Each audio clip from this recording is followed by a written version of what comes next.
Back on Morning Line, Jim Shulman with us, the Vice Mayor, taking your phone calls, 737-7587. We had one from Ann. She's not happy with you.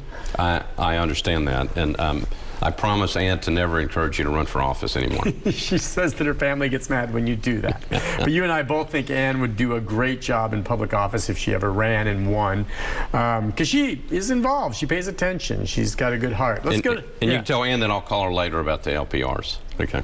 Yeah, and we touched on that. You know, just her point, and you know, she more, it wasn't so much a question as I think she's come to the conclusion that they're a waste of money in her mind. Yeah, I got it. Let's go to Jimmy. Jimmy, good morning. Hi, Jimmy. Hey, how are you this morning? Good. Hey, Jimmy. What's on your mind? Well, I thought I'd tell you something funny first before I get to what I really want to talk about. Yesterday morning, I was watching your weather, and you know how y'all put up, you know, temperature for all the week. You know what temperature was going to be yesterday, today, and tomorrow. Yeah. On Wednesday, the guy was saying, you know, temperature 71, but on the screen it was saying for Wednesday it was 714. Yeah. Sometimes you get an extra number in there. I hope it doesn't get that hot. It's going to be. It happens. It happens. I think I'm going to stay inside tomorrow. Yeah. But what I was going to talk about is whatever happened to putting back Fort Nashville. Remember, you were took it down saying it was in bad repair, and y'all were going to put it right back up. And we ain't heard another word about it. And as far as I know, you took it down just so you make room for concerts. All right, let's talk. Fort Nashville, is that the one that was over there on First Avenue? Is that? Well, so there's a Fort Nashboro that's on First Avenue, right. and that's been redone. Yeah, and it's over there. Yeah, it's there. And I'm not sure if he's talking about Fort Negley, because Fort Negley is up on the hill. Right. And that goes back about 4 or 5 years when there was a talk about developing around Greer Stadium. Yeah. Remember that? They were going to make it into some type of kind of interesting development, and there was a kind of a fight on the floor about, well, wait a minute, that's an historic piece of property. It's got a lot of green space. Why are we taking that over for more development? Can't we find other places to do development? Why do we have to take a green space and turn it into something else? And then there was also this concern about there were who built the thing. We think it was African Americans that were sort of required to build the fort, and a number of people died, and they're buried somewhere over there, and we're not exactly sure where. So it's, I mean, a lot of people would say it's a sacred piece of ground, and we don't need to be messing around with it. So if he's talking about Fort Negley, if you drive by there is a new kind of a place where people can learn about it, but the area really hasn't been cleaned up enough to go, this is a place where, you know, it's a place where people would go. Right. And Greer Stadium, at first I drove by there and it hadn't been cut in a long time, and then they finally bush hogged it. Yeah. But it's just sitting there. Yeah, the Fort Negley area where it was. By the way, Greer Stadium, I haven't been over there in a long time. You should drive over there. I know.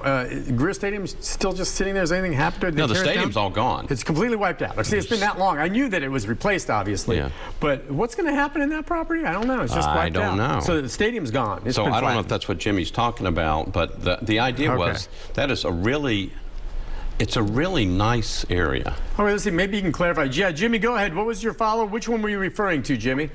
The one down on the river, the one they tore down. Okay, so they tore down the original. Right there on the river. Yeah, right. Yeah. They tore down the original Fort Nashboro. Right. Okay, and they have rebuilt it. It's up there. It's there. It's I go by there. Yeah. But he may be talking about, I don't know if there was something else down further. I can't remember that. And I don't know, Jimmy, you're welcome to call me and then we can look into it. I always give out my number. It's 615-584-1082. You know, what's great about this city, what's horrible about this city is that it is changing so fast. Sometimes, I mean, we've talked about this before. I drive downtown and it's like, where did that building come from? You know, it's a giant building coming out of the ground. There's buildings that are coming out of the ground further up West End. That's like, where did that come from? Yeah. And it's like, what is it and who's going to live there, or is it an office space? And so I'm starting to lose track of what was in different places before. So he may be talking about something down there where Ascend Amphitheater is right now. Okay, yeah, but you're right. The one, Fort Nashboro, right, is moved. They tore it down a bit, and then I think they shifted just a little bit farther down. It's up First the hill. Avenue. It's up the hill but on it's First there. Avenue. You see it. It's still a neat thing to see, and they saved a lot of the wood and put it back together that way, and so that's there. And it is interesting with everything else popping up around. And he's right, down there is where they have the concerts sometimes at Riverfront Park, but. Then you come across this antique, and it's kind of neat to see, you know. And one of the things that I worry about is, do people even know some of our history is around there? Yeah. You know, we have a lot of people obviously who go downtown and run around downtown on Broadway, but there's a tremendous amount of history in Nashville, and we're trying to figure out how to kind of make sure that we capture that in one place, not just at the public library. That's really old history, but a lot of the newer history, when I say newer, I mean within the past 3 decades, is disappearing too. We know all kinds of places, restaurants, some of our favorites and things like this have been torn down, and Music Row, I'm sorry, man. You go to Music Row, and compared to the way it was when I first got here, and now some of these really neat old buildings that used to be there, gone. You got these new glitzy hotels up there. It's lost a lot of what I think, and I'm not even a music guy to the sense of like people that really can appreciate everything that was done on Music Row over the years. I know the history of it, but it's just changed. My wife talks about it. She used to work down there. Now you go down there, and it's like a building she worked in is gone now. No character, man. Everything's just being wiped clean. You're making me really depressed. I Thank know. you. It's just like a bummer. Let's go to Sandra. Hi, Sandra. Good morning. Good morning. Good morning. Yeah, what's on your mind, Sandra? Okay, I know it's been in the news quite often, but the building of homes here in Metro Nashville and the rising cost to purchase those homes, and most of the buyers are not native Nashvillians. They're either from out of state or somewhere else, and they're coming in and buying up these new homes.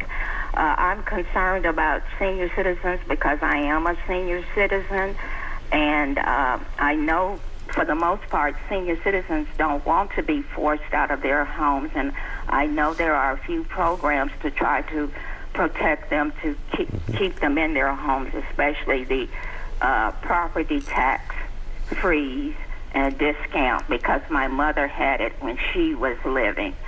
But I'm just really concerned about rising home prices and how native Nashvillians are being displaced, having to move out of Davidson County. For myself, I prefer to stay here. Sure. Thank you for your call. Well, she's right about the increasing cost. Now, no one should be able to force her from their home, but she may see that the property she's in has increased so much in value, and her property tax is something she can't afford. She talked about there's relief for that for some seniors. So I'm thinking Sandra should run for office too, because she's done her homework as well.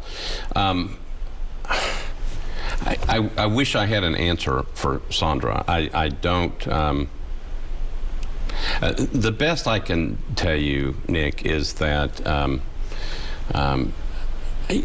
I see, particularly with a lot of the stuff going on in the world today, and people should be weary, I think, of the fact that we're in a strong economy, but you never know what could happen. I know with the stuff going on in Ukraine, people get nervous.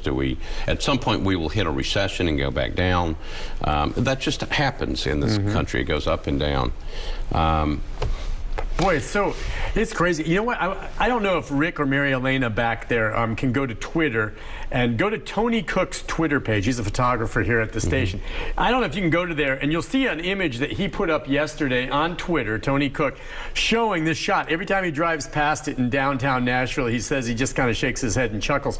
It's a great shot. I don't know if we can share it. If you guys can't, I can describe it here, but it's basically a shot of all these brand new tall skinnies that have gone up in this neighborhood, and there's one holdout right there. There's a big kind of gravel area in front of it, but there's this one house that you can tell that's been there. It was a video. Okay, I'm sorry. Oh, there you go. Great job, you guys. That's it. Now you can't see it. It's a tighter shot there, but that house is there. But right behind it are all of these tall skinnies and that fancy new ones. And that guy just is right there, but he's literally surrounded. Oh, there you go. Well, okay, what doesn't belong here? Yeah, and, good, good for the owner of the property. Yeah, they held out, and they probably were offered a ton of money and have refused and want to stay there. And that little house is every right to be there as anything else, and that's what she's talking about. What's that? Yeah, exactly.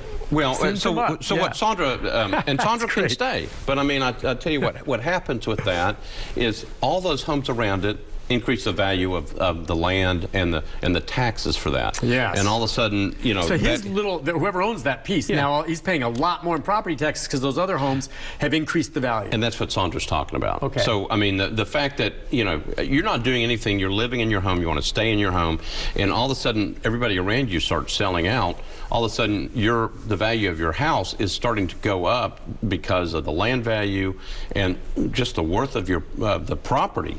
So everything else goes up. They start building, you know, your house is worth $300,000. Yeah. Everything around you is now worth $800,000, and you get stuck with a higher property tax. And Sandra's doing what she's supposed to and taking a look at that relief.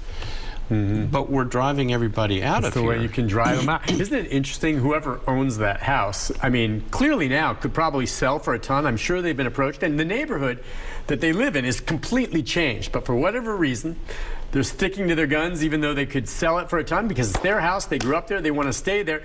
And you could say this, no matter how much you sell it for, where are you going to go? If you still want to stay in Nashville, stay here. But you know that someone wants that piece of property, and well, the only way I can think of, and I can say it real quick, is you put you're proactive in terms of the zoning on the pieces of land that you're trying to protect.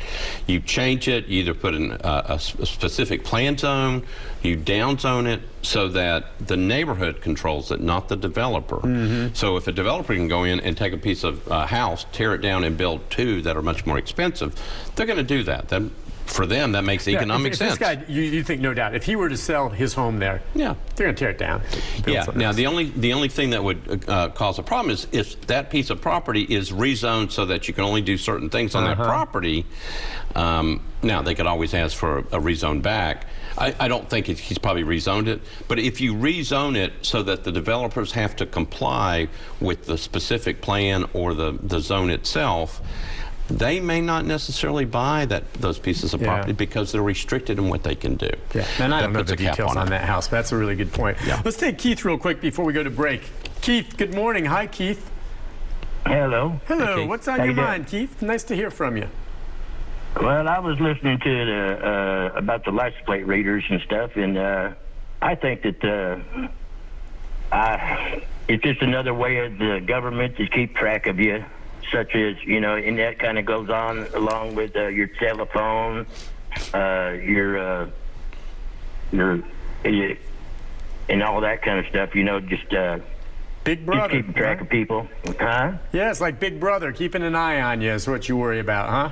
Yeah, where's the freedom at? I mean, you've got no freedom anymore. Well, you know, that's the argument people made on red light cameras. You know, I hate the argument like, well, I don't care. I mean, if you have nothing to hide, why do you care? I care. I got nothing to hide, but I don't want someone just poking into my business, following me on cameras. It's not because I'm doing anything wrong, but I should have a right to some privacy. And that's what some people argue with regard to these types of developments. Yeah, but then you get the other argument, and Keith is right.